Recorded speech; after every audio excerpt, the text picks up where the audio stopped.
Okay, sharing you my goose. Male goose ito, binabantayan niya yung mga ano. Siyang foster parent actually nitong mga ducks. Dahil ang totoong nanay nito, yan, isa sa kanila. Ala eh, ayaw na niya sa mga anak niya. So yun, nandun siya. Pero mas okay naman yung gansa na yan kasi hindi yan kakain hanggat hindi niya napapakain yung mga gansa.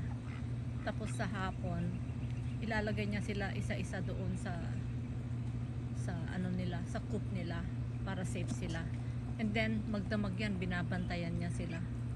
So he is a better parent.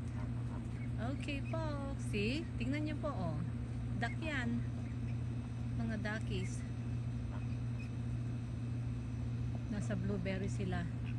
Matigas yung lupa dyan kaya pinapabayaan ko silang mag ano dyan, maligo dyan, and then makultivate nila yung matigas na lupa, and then ililipat ko na lang ulit yan. Okay.